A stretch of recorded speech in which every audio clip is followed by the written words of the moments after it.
Hey everybody, this is Deb. Guess what? I have an exciting new series for you called the 7-Minute Lessons. It's going to be 7 minutes, more or less, of hard-hitting information. I'm just getting right to the point, no fun, no joking. And I'm going to do a series of these, so you're going to get 7 minutes of information that will help you better your relationships. In this one, the very first of the series, I'm going to set out some red flags for you to pay attention to on a first date. If you see any of these things, ladies, you hear any of this kind of trash going on, you know that this situation is one that does not warrant your time or attention, not another second, and you need to leave this guy alone. I hope you enjoy it. Let me know. Put your comments down below.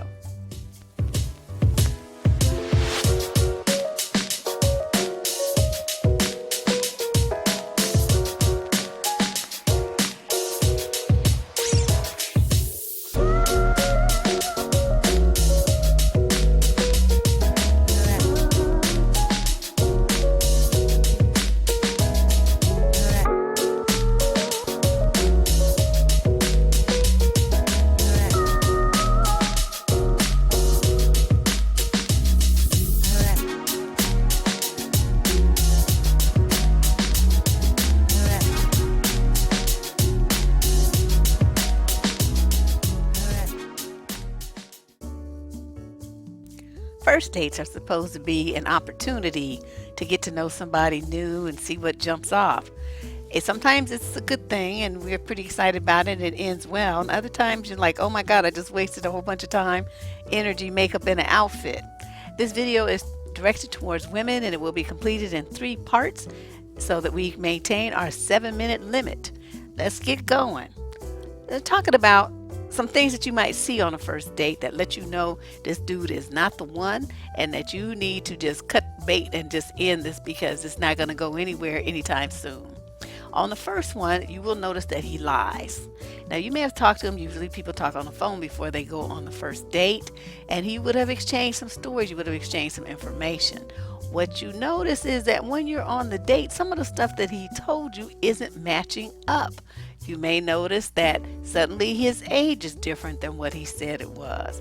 Or when you actually see him, since a lot of date takes place from online dating situations, you notice that he's older than what he said he is, or he's heavier than what he said he is, or he's shorter than what he said he is. There's something that you're going to know right away that indicates that this guy told you something that wasn't true. So make note of it. You may say, well, that's not really that fatal. It's no big deal. But actually it is. So let me move on to point number 2. This is what I call he's a ain't got no. This is a man who don't have no job. He ain't got no job. He ain't got no car. He ain't got no house of his own. He's living with somebody. And then as you talk to him, you start to notice he ain't got no dreams, which means he ain't got no future. Not with you. So that's somebody that you don't want to waste any time with. He's pretty much useless to himself. He's certainly going to be useless to you as well. Number 3, this is a guy who is pushy.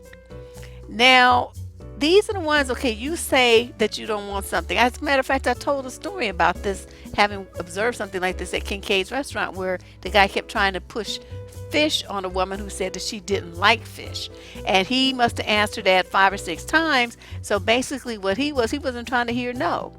So her boundary of no, I don't like that, I don't want that, I don't want to do that, he wasn't trying to hear that. If you're on a date and you try to put up some boundaries and limits and your date keeps trying to push you and convince you and coerce you to give in and give him what he wants, that is a huge red flag. That's someone who's not respecting your boundaries. He needs to go. Number 4, you out with a cheap so-and-so. Now, this is a man who asked you out, right? He asked you out, but he tells you when the wait staff brings the check, can you split the bill? Or the bill comes and he starts asking you for, he's sitting there calculating how much half is and it asks you for your half. Okay, that's you're going to pay your half, but then after that, you're never going to see him again, right? Because that's not how you do people when you ask them out. Number 5, this guy is a whiny little so-and-so. They whine about women, especially his ex.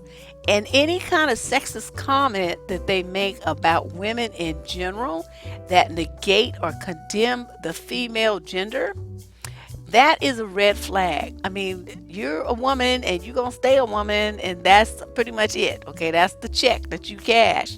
So to sit there and talk all this negative stuff about women, what are you? And you're sitting there right across from him and he's saying all this negative stuff. I mean, what is the point of that? How is that supposed to make you feel?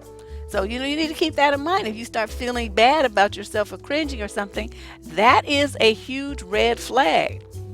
Number 7, he shows up late or he shows up looking raggedy. I put them two together. Both of these things to me illustrate a lack of respect and lack of concern about you or your time or the date and making a good impression on you. These dudes show up wearing flip-flops and these raggedy them little skater shorts with the pockets on them and stuff, and t-shirts and jerseys. What happened to people dressing nicely for a date, for the first date especially? What is that? Okay, and then the last one that we're going to do today to keep our time limit. This is number 8. He's gross. He's just nasty. These are the men, ladies, who, when you first meet them, they start making some kind of sexual innuendo, making sexual comments or jokes, comments about your bodies all up under your clothes, and just being very inappropriate and sexual and otherwise just really making you feel like you need a shower and, to wash off with some Lysol or something. The guys are just gross and disgusting. And you look at them like, what are you, 12? I mean, can you grow up? This might have been cute when you were an adolescent, but now you're 35. This is not cute anymore. Can you stop?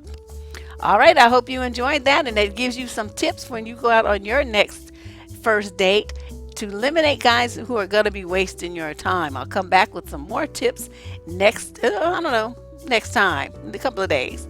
Talk to you soon. Deb Cooper from survivingdating.com, signing out.